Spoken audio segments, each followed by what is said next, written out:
Yep, it's Elon time. Once again. Dab. Mr. Musk, here's that attention you ordered. We made it extra cringe just for you. And here's some huge news for a guy who definitely sees himself as the main character of reality.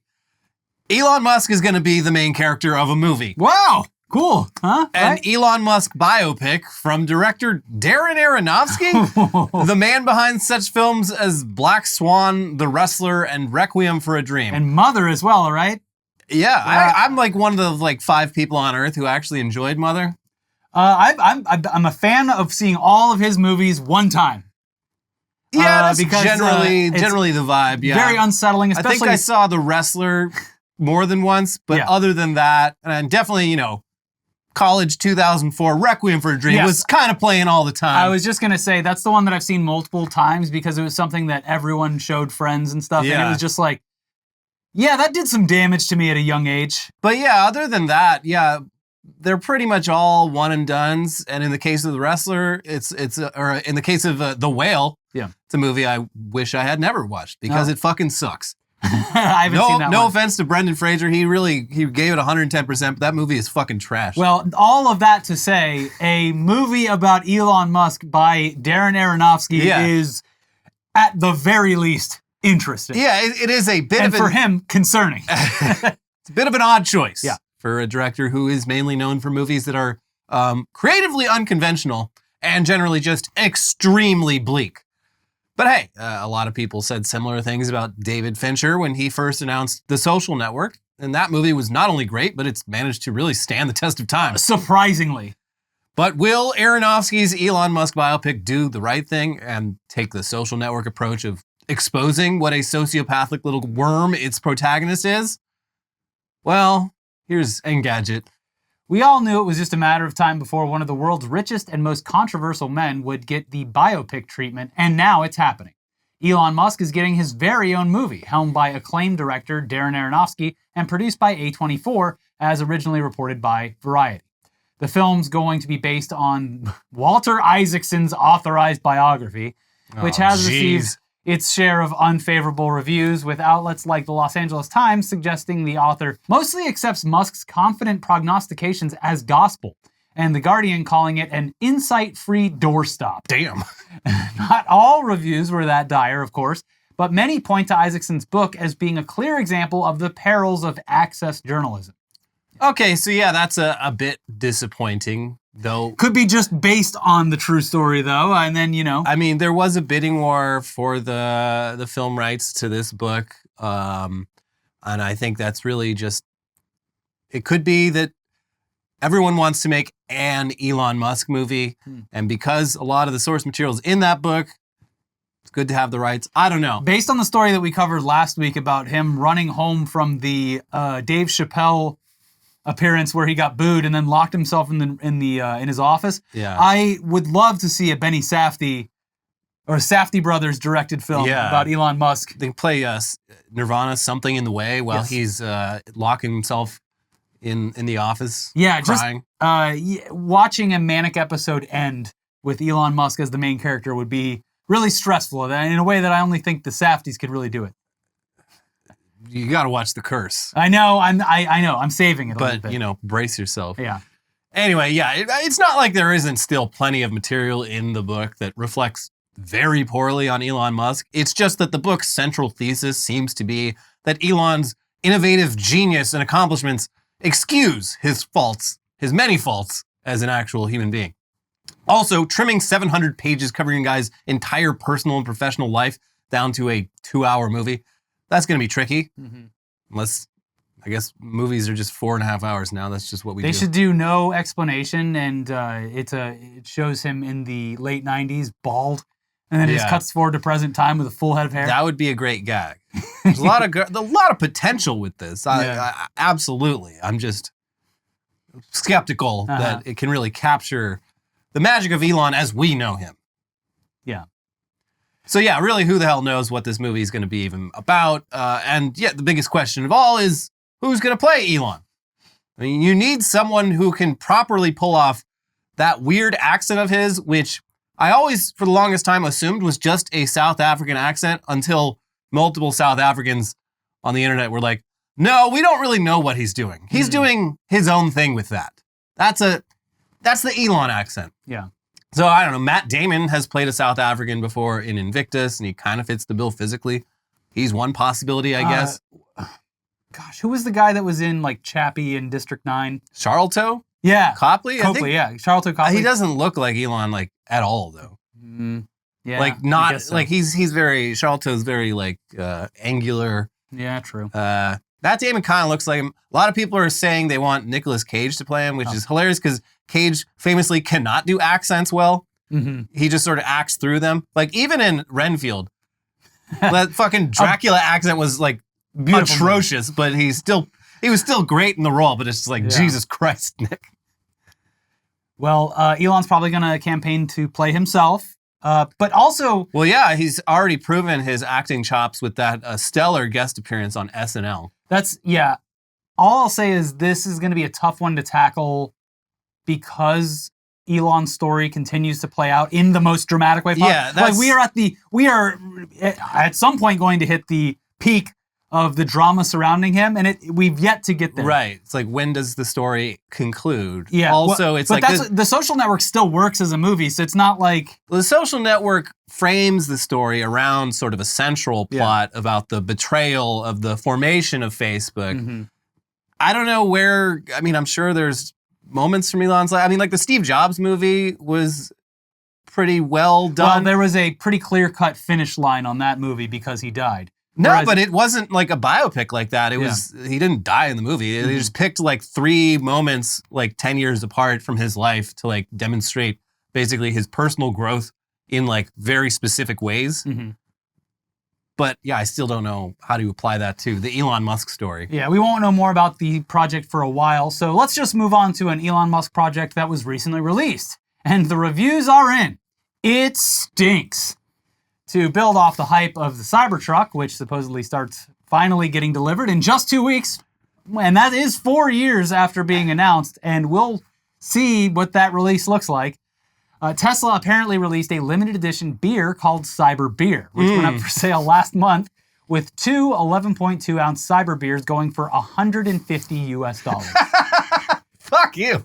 That might seem like an absurd price that only the most obsequious Elon stans would be willing to pay. But keep in mind, that price also includes 2 beer steins, which, like the bottles and like the Cybertruck itself, look like low poly models from a PS1 game. And therefore awesome. Am I right? Sure. It looks so cool. Yeah. So yeah, you're paying an exorbitant price for some limited edition swag beer that most buyers are probably just going to put on their shelves and never open. But, you know, there's probably still some Tesla fans out there who are also beer fans, and they actually want to try the beer. Because, I mean, listen, if this beer is anything like all of Elon's other tremendous accomplishments, it's probably the best tasting beer ever brewed. Yeah, who could mess something so simple up? Well, turns out no. It's not good. Twitter user Brian Stone, who pays Elon for a blue check mark and describes himself in his bio as a Tesla Model S owner and real estate investor, posted on Tuesday, Tesla CyberBeer is hot garbage. Not only is the lid rusted, but the beer is also nasty. This was a miss at Elon Musk, along with some photos showing off the rust on the cap and just all over the mouth of the bottle. Gross. Yeah. And over on the Cybertruck subreddit, a post, apparently from someone else, features a different photo showing a similar situation with their CyberBeer, just covered in rust, much like the Cybertruck itself, which is made out of stainless steel all across it. What will those look like in just a few short years? I guess we'll see. My hypothesis on this beer situation is that they had these made immediately following the announcement and the very aggressive time frame that they were supposed to release this truck. They've been sitting in a warehouse in Texas. Yeah, just rotting. Unrefrigerated. Just rotting. Yeah. And then in his mind, it's like, whoa, I'm just aging it. Yeah. Yeah. I mean, he would, like... Also, this is one of the most expensive beers in the world. Yeah, I mean, we've seen, especially when we were on the nerd circuit, I mean, there's like limited edition beers for everything. Yeah. But usually... Even that like Sam Adams ultra expensive beer is... that one's...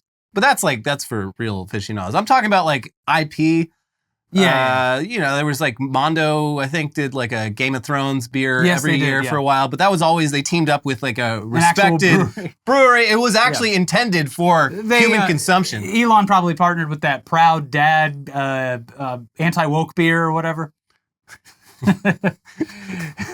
Proud Dad, anti-woke. Is that even a thing? Remember the beer that they did to compete with Bud Light? Did that ever come out though? I think that it in very limited quantities. The brewery said the brewery's like, no, we're not They doing found another brewery in like Georgia or something. Someone with no morals. Well, in the initial trailer, he comes out of like the men's room, holding the beer. So it's homemade, literally his piss. Yeah. Anyways, when another verified Tesla superfan with the handle Tesla John replied to ask why Brian still drank the CyberBeer even after discovering all that rust, Brian replied, "Because I paid $75 per bottle. I forced myself to drink it all." And this exact emotional sunk cost fallacy is, in my opinion, what is keeping a good portion of the Tesla fandom from just admitting that the Cybertruck is a hideous, stupid car that should have been presented as a concept vehicle and nothing more. No, I decided that this is what I like, and that shall remain. Have you guys seen the Emperor's new truck? It's beautiful, isn't it? Tesla has had 4 years to figure out how to actually mass produce the damn thing. And even when it finally ships, it will only be to a few thousand customers who reserved their Cybertrucks all the way back in 2019. Yeah. So it's entirely possible that some of the people chosen by lottery to receive their Cybertrucks at the end of the month have changed their minds over the last few years about whether they actually want one. Which brings us to some unusual language recently discovered in Tesla's terms and conditions. Here's Business Insider. Customers set to receive the first Tesla Cybertrucks this November can't resell their vehicles during the first year, according to Tesla's terms and conditions. Tesla added a section titled "For Cybertruck Only" to its motor vehicle order agreement, which laid out the new rules. You agree that you will not sell or otherwise attempt to sell the vehicle within the first year following your vehicle's delivery date, it says. Tesla may seek injunctive relief to prevent the transfer of title of the vehicle or demand liquidated damages from you in the amount of $50,000 or the value received as consideration for the sale or transfer, whichever is greater. Tesla may also refuse to sell you any future vehicles, it says. You're banned. Wow. So, I mean, look, the reasoning behind this is pretty obvious. There is not nearly enough Cybertrucks to go around. And when supply is low and demand is high, that's a great resale market. Right before Christmas, too. Honey, it's got a big old bow on it. I want a divorce. So yeah, the people at the front of the line, they could get their Cybertruck at the list price. Whatever the fuck that is, it's still a complete mystery, but they'll figure it out when their cards are charged. You would think by now we would know what this thing cost, or even a ballpark estimate. I guess we'll find out. But yeah, they pay the list price, whatever that is. And then they just turn around and resell the car to someone farther back in the line for way more than they paid. Theoretically. So the resale buyer would then cancel their order and Tesla wouldn't get any of their money. And these kinds of resale penalties are actually pretty common with really high-end limited production supercar type things. But the Cybertruck is supposed to be a mass-produced vehicle. So this news, it got Tesla investors and analysts really worried that Tesla would not be able to fulfill its 750,000 Cybertruck reservations anytime soon, which is probably the case. But to calm everyone down, Tesla reversed course on this resale penalty after just one day, though the damage was kind of already done. This truck is already on StockX. There's nothing we can do. Here's Business Insider again. Tesla's rescinded $50,000 resale fee is the latest sign the Cybertruck won't hit the market in large numbers anytime soon.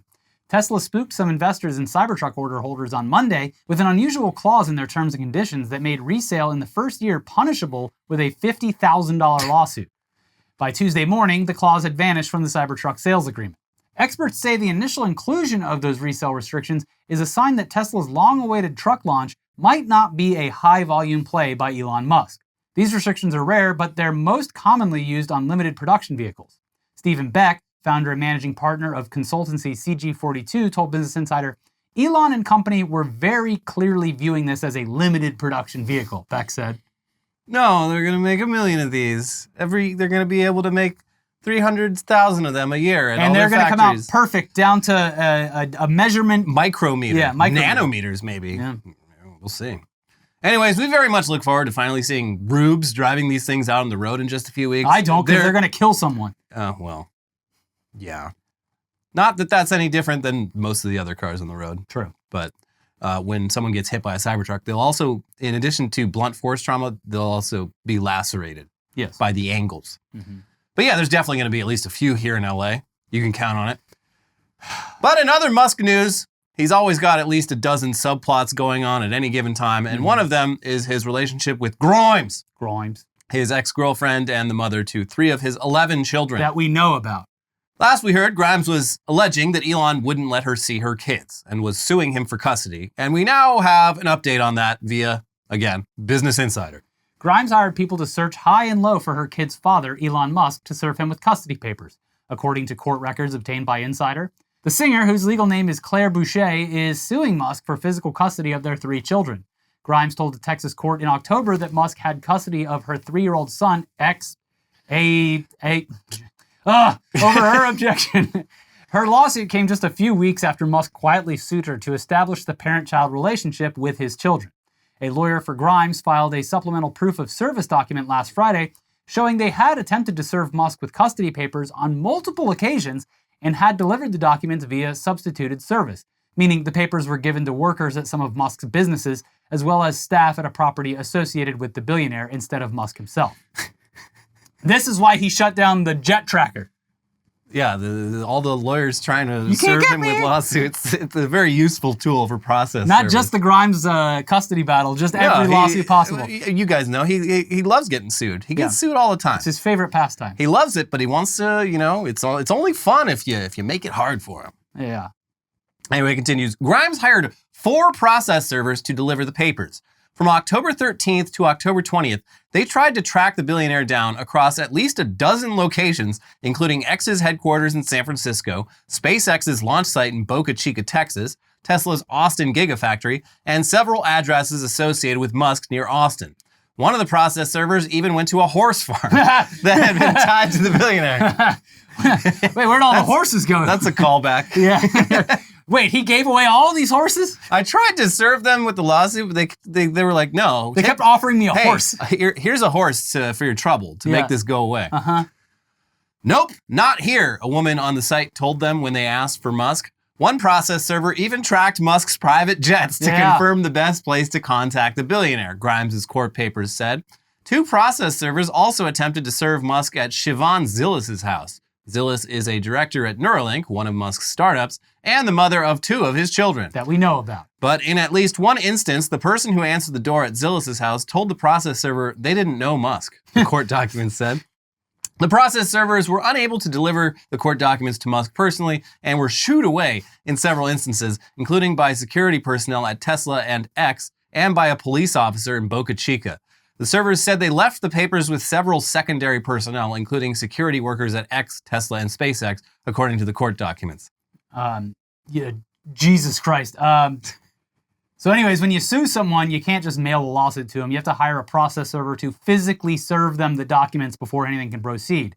With normal people, it's not a huge problem. But when the person being sued spends all their time ensconced in private jets and at offices across the country surrounded by layers of security, turns out it's pretty hard to serve them. In California, the courts generally see 3 reasonable attempts as enough, especially when the paperwork has been handed off to someone who can then hand it off to the recipient. So the court documents the article references are basically Grimes' lawyers trying to get the court to agree that even though Elon hasn't been properly served, the lawsuit can still proceed. I don't know. I think they have one last chance, and there's someone specifically that they can order. Dog the Bounty Hunter. What were you going to say? No, that's... if anyone can. Yeah, I think that it's time for A&E to look past all of his countless discrepancies and moral shortcomings and say, one last ride. Yeah. You've got to serve Elon Musk. Let's give Dog one more bone. Yeah. And it's perfectly legal to hit him with the bear mace if he denies being served. Yeah. Yeah. But he gets a cigarette. Woof, woof. Hey, buddy, here's a cigarette. Go with Christ. But hey, maybe at the big Cybertruck event, we can finally get a moment like the time Jason Sudeikis, process server, managed to sneak into CinemaCon and serve Olivia Wilde with custody papers while she was on stage promoting a movie. Yeah, I bet like in the process server community, that person is just like a god. Yeah. Like how the fuck how do we top that? Because yeah, like that person had to like go through so many layers of like security to get literally right in front of Olivia Wilde while she was on stage to serve her the papers. So maybe maybe Grimes should hire that person, Yes. whoever they are, because they seem to have a particular set of skills. It's very exciting stuff. But it would be fucking hilarious if that's what happens at the Cybertruck event. Yeah, that would be amazing. I in a creative way. Yeah. Maybe it's hidden in one of those beers and he pops it open. No, I've been that's served. not a beer. This is a lawsuit. You've Yeah. been served, Mr. Musk. Anyways, that's it for the Musk news, but we've got plenty more news Wait, coming you didn't leave in the Elon Musk being He's a fucking Nazi. Like, I'm not even... There's a new reply where he Like, just co-signs on some of the most unbelievable shit you've ever read. He replies to something saying, like, you're absolutely right. And, like, the thing he replies to is, like, so fucking out of pocket that I don't think we can even say it on the show. Yeah, exactly. It's, like, simultaneously anti-Semitic, anti-Islamic, and... Racist. Just, like, generally speaking, racist. And Musk was like, there is nothing wrong with the statement. Yeah. In fact, it's correct. No, it's I completely co-sign Love everything it. you just said. Wild. But that was posted pretty much right before we came in. So the fallout of that, of which there probably won't be much, I mean, it's not... remains to be seen. It's not super shocking. No. But What's more shocking is Caitlyn Jenner saying the R word, which was another thing that happened on Twitter right before we came in. President Xi, fire away. He's here. He can't do it right now. Oh. Yeah. Shit. Uh-huh. Well, I wish he hadn't done that. He said he's going to turn off the fentanyl faucet, though. Oh. Yeah. Okay. I'm sure America's police will be happy about that. they're stoked. Can finally breathe. Yeah. Anyway, we've got plenty more news coming up. But first, this episode is sponsored by Masterclass. I thought the movie Killers of the Flower Moon was great, even though it was so damn long. So I figured what better time than now to check out Martin Scorsese's filmmaking class. I'm not planning on directing a movie anytime soon, but I still wanted to hear him describe his process. And there's honestly some great general purpose advice in there about whatever you're doing, like the importance of having trusted collaborators on your side and rolling with the punches instead of rigidly sticking with your original plan. So thanks, Martin. But I already have a trusted collaborator on my side, and his name is Ricky. Yeah. And now he's going to tell you more about Masterclass. The great part about the Scorsese Masterclass is after you finish it, you're allowed to call him Marty. Yeah, you earned that right. That's right. Masterclass makes a meaningful gift this season for you and anyone on your list, because both of you can learn from the best to become your best, from leadership to effective communication to cooking. Whether you're watching Masterclass on TV, listening in audio mode, in the app, or on their site, the quality speaks for itself. It's like Masterclass instructors are your own personal mentors that are going to help you reach the next level. How much would it cost to take one-on-one classes from the world's best? Easily hundreds to thousands of dollars. But with Masterclass's annual membership, it's $10 a month. Memberships start at $120 a year for unlimited access to one-on-one classes with all 180 plus Masterclass instructors. Learn how to negotiate a raise with Chris Voss or manage your relationships with Esther Perel. Yeah, there's more than 180 classes on there with new classes added every month, like Roy Choi's intuitive cooking class, where I learned that all those delicious Korean barbecue flavors that I love actually aren't that hard to whip up myself in my own kitchen. He literally showed me step by step how to make his world famous Kogi tacos straight from the man himself. This is valuable information. And he's just one of over a dozen famous chefs sharing their secrets on Masterclass. Boost your confidence and find practical takeaways that you can apply to your life and at work. And if you own a business or are a team leader, use Masterclass to empower and create future-ready employees and leaders. This holiday season, give one annual membership and get one free at masterclass.com/newsday. Right now, you can get 2 memberships for the price of 1 at masterclass.com/newsday. Masterclass.com/newsday. Offer terms apply. All right, back to the news now. And we've already covered our favorite billionaire dickhead. But let's talk about another billionaire dickhead we only recently gained a true appreciation for. Marc Andreessen made his first billions way back in the 90s with the web browser Netscape Navigator, and since then has mainly been a venture capital guy. He takes his vast fortune and uses it to fund startups with the goal of getting a handsome return on his investment. And in recent years, that's meant getting behind trends like cryptocurrency, NFTs, and AI. If Marc Andreessen was just a guy with a bunch of money, though, he wouldn't really be on anyone's radar. What's newsworthy is just how pompous and annoying Marc Andreessen is about promoting the technologies he's heavily invested in. Also, the shape of his head, noteworthy. It's very egg-like. Yes. Well, that's how you fit all those brains in there. Yeah, he's got a pointy brain. Recently, we saw this in action in a manifesto Andreessen wrote about AI, in which he claimed that people trying to impose limits on AI development were committing murder, because AI is obviously going to save the world, and therefore anyone who opposes it is responsible for all the future deaths that could have been prevented by AI. It was his Will Smith tweet moment. What was the director's name that tweeted, he could have killed him? Judd Apatow? Yeah, Judd Apatow. Yeah, well, in this case, if you oppose AI, you are killing people. Uh-huh. There's nothing hypothetical about it. You're a fucking murderer. What if the AI you belong in prison? could come up with a way to not be allergic to bees? And you stopped that from happening, and then someone got stung by bees. Yeah. And then they died. Macaulay Culkin would still be alive if you hadn't opposed AI making a cure for bees. We had a chance for people to watch My Girl and say, well, I don't get what the big deal is. He's just being stung by bees. He got stung by a bee, but AI solves this. Yeah. Thanks to Marc Andreessen's AI, this is no longer a problem. So now him and Anna Chlumsky can live happily forever after. But no, you want that little boy to die from a fucking bee sting. Because you want to put guardrails on artificial intelligence. Losers.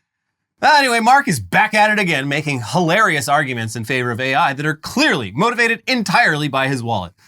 Here is yet again Business Insider. They do great work. Which, for some reason, every story we've covered today has sourced back to. A lot of outlets will cover something, but they'll be like, "Here's what Business Insider wrote," and for some reason, everything we've talked about so far originates from a Business Insider article. Also, it's Business Insider again. It was Business Insider for years.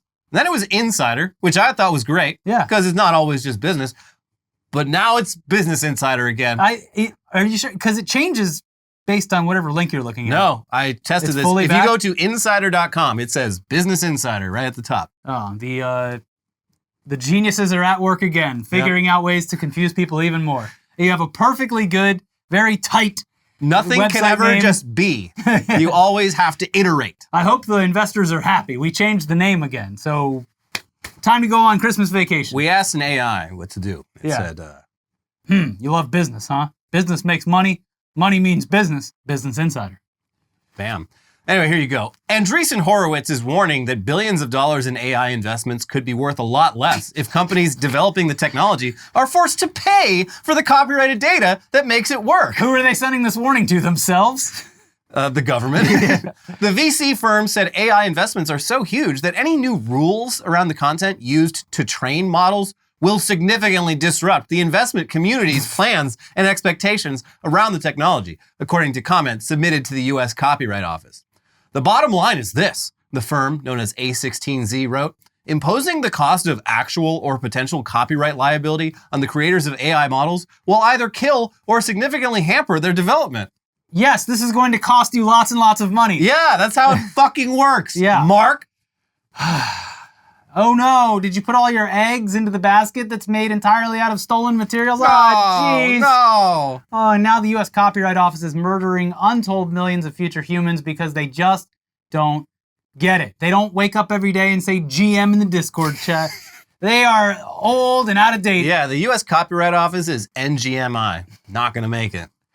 Anyways, I guess stealing's actually good when AI does it. Yeah, you're actually killing people by enforcing copyright law. It continues, though.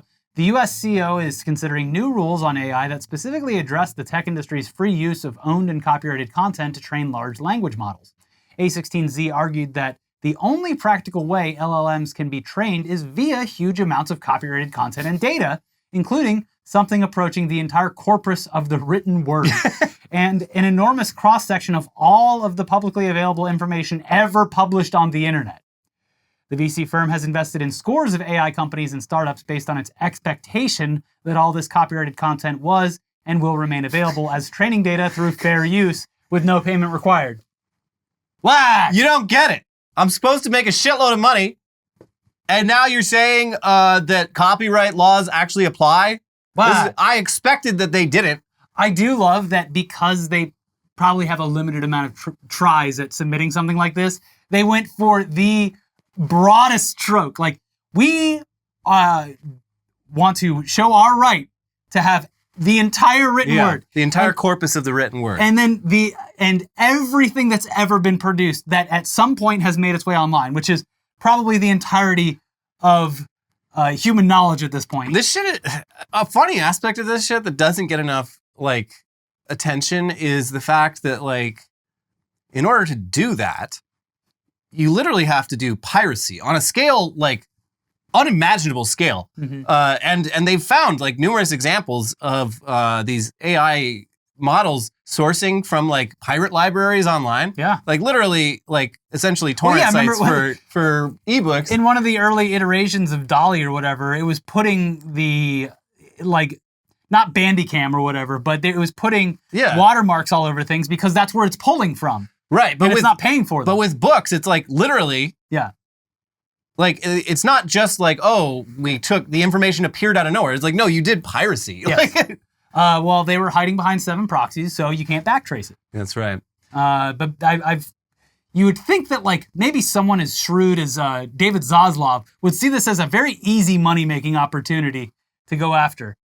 So yeah, this is especially rich coming from a guy who expects to make billions back on his investment.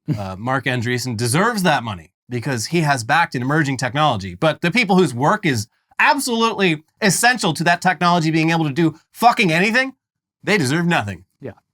Give Mark the money. Also, Mark gets the money. An investment in that would be negligible compared to the investment that they've made in this technology. Like, yeah, also it's tens of millions, hundreds of millions of dollars. Like, invest that in the arts. Well, it would be more than that. It'd be billions. But well, what I'm saying is like for modern things that people are still alive for or whatever. Also, it's like if this technology is as world-shattering as you claim it is, then how can you put a price on that? Yeah, I guess. It justifies spending whatever it takes. Yes, he should spend until he's broke. Yeah. In order to make this dream come true. Come on, Mark. But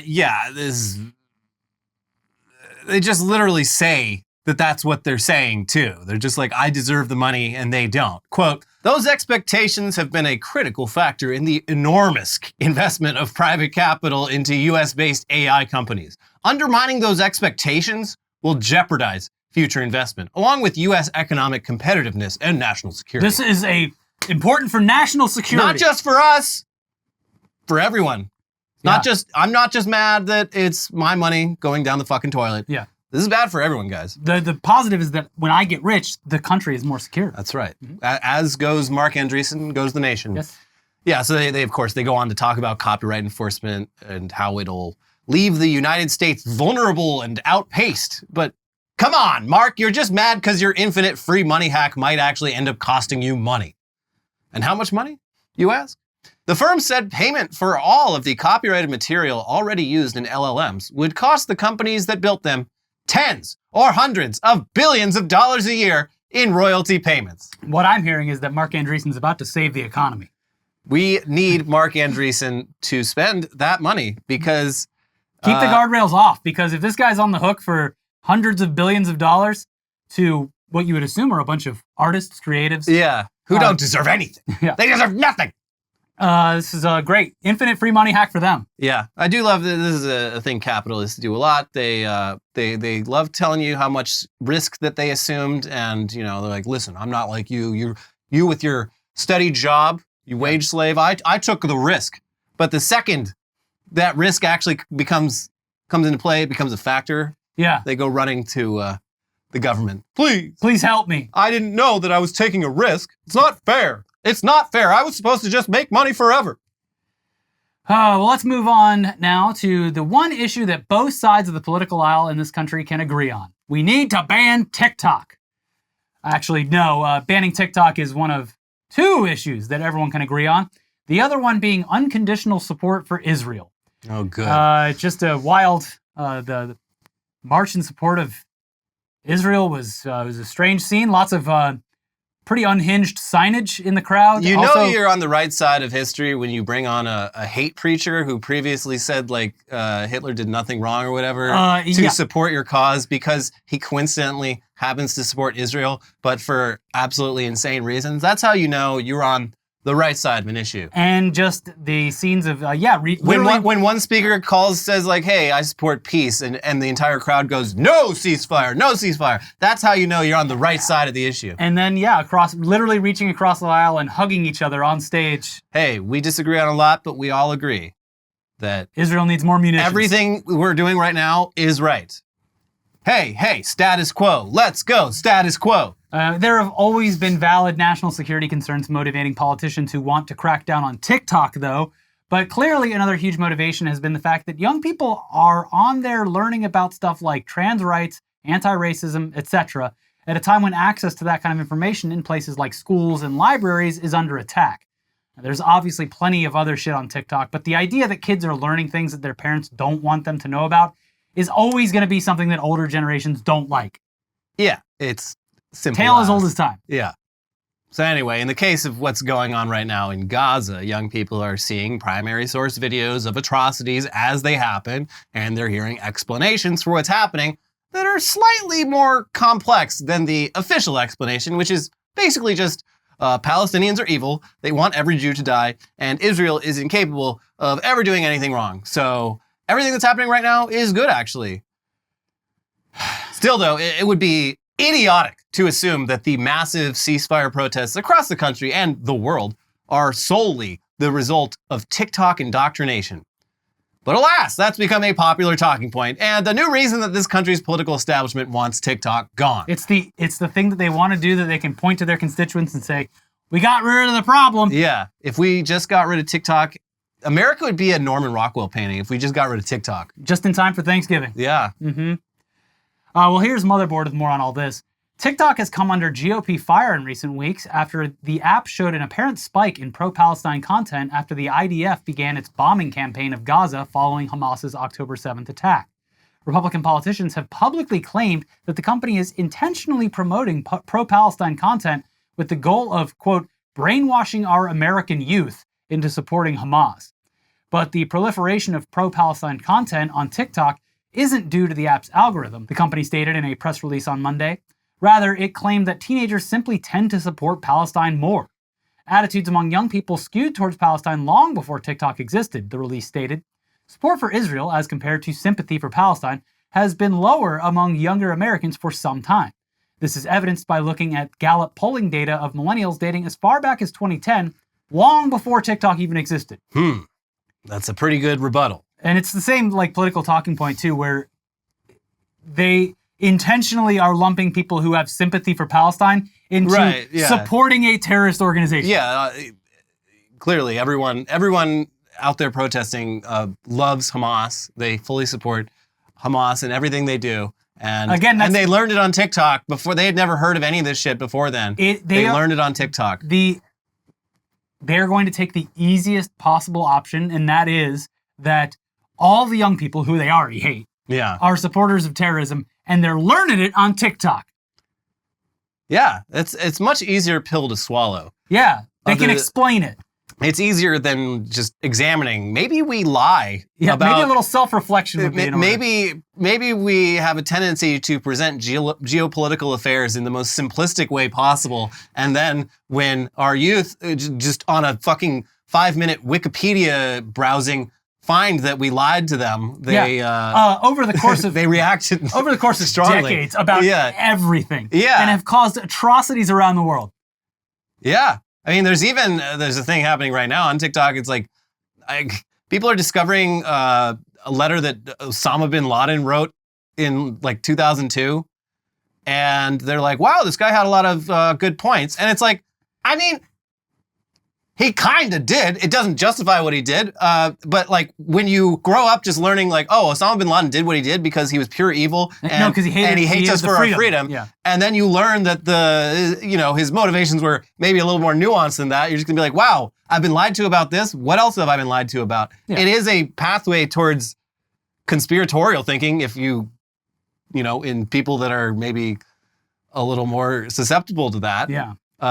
But, imagine how much better off things had been if we had actually addressed any of the real fucking reasons why attacks like that might have happened instead of just saying, well, they were evil and they did it. Yeah. We have quite a long track record of horrific things that are easy to learn about these days, and that needs to stop. We got to put a stop to that. Yeah. Here's TechCrunch with more on this.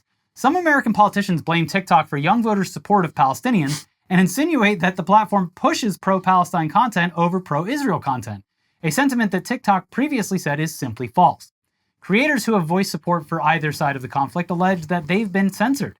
An open letter signed by multiple Jewish TikTok creators accuses TikTok of failing to moderate anti-Semitism claims that Jewish creators' posts about Israel aren't receiving engagement, while many pro-Palestinian creators have encouraged followers to use code words and symbols to avoid content suppression. The company responded to the allegations of bias again this week. Blunt comparisons of hashtags are severely flawed and misrepresentative of the activity on TikTok, the company said in a blog post published Monday. Further in the post, the company stated, "Our recommendation algorithm doesn't take sides and has rigorous measures in place to prevent manipulation." The post follows weeks of renewed calls to crack down on the app, which is owned by the Chinese company ByteDance, over national security concerns. In an interview with Sean Hannity last month, Senator Marco Rubio, Little Marco, said that young Americans are, quote, amazingly pro-Palestinian and pro-Hamas, and blamed TikTok for the constant bombardment of information, anti-colonial messaging, and all this other ridiculousness. Yeah, the kids should love colonialism. It's fucked up that TikTok has made our kids question the merits of colonialism, which is good. Colonialism is a good thing, and the kids, they just don't get it. It's good. And yeah, Marco, he used the phrase constant bombardment back there. That is a excellent, interesting choice of words, maybe a Freudian sort of something. Your phrasing implies, correctly, that constant bombardment is a very bad thing. Now, could it be, perhaps, that America's youth are themselves also opposed to constant bombardment, though not of the figurative kind, but the literal kind, involving bombs. Mm-hmm. Constant bombs. No, that would be ridiculous. Let's not be silly here. The youth have simply succumbed to that Chinese brainwashing. If not for President Xi's nefarious social media app, the youth would all be happily cheering on the blatant ethnic cleansing project currently taking place like good, loyal Americans. If TikTok weren't infecting the young, impressionable minds of our nation, entire families being wiped out by American-made bombs wouldn't be so controversial. If not for TikTok, they'd hear about doctors getting blown up after choosing to stay behind to be with their patients instead of evacuating and think, hey, that's good. That doctor and his patients deserved to fucking die because of Hamas or, yeah. So yeah, clearly the problem is TikTok. It needs to go. And once it's gone, we're back to normal, folks. Yeah. People will stop questioning things. It's Stop! Just getting back to the Marco quote, the Hillary Clinton tweet from this week that was going around is just an incredible look at... Great new genre of post. You just take what a American politician said like a year and a half ago about what Russia is doing in Ukraine, and you put it side by side with them just saying Israel has the right to do whatever the fuck it wants, and anyone who says that war crimes are happening is obviously foolish. Yeah, Hillary Clinton's tweet was like, if Russia doesn't want to be accused of doing war crimes, they should stop bombing hospitals. Is it? So you agree? Yeah. You agree bombing hospitals is Great a war tweet, crime. Hillary. Wonderful stuff. Anyways, that's it for this week's episode of TechNewsDay. We'll be back soon for News Dump. In the meantime, though, make sure you like the video. Like it. Click the like button right now. We're giving you some time. Leave a comment. Leave a comment. Reply to a comment. Let's get a conversation going. Yeah, there's a bunch of... If you see the people that click the join button, you get the metal hands. Let everyone know that you support the channel. Talk that costs money, yourselves. but you know what's free? The bell. Yeah. The bell is free. Anyways, if you do want to watch more of our videos, we have an episode from yesterday or the day before where Trump is...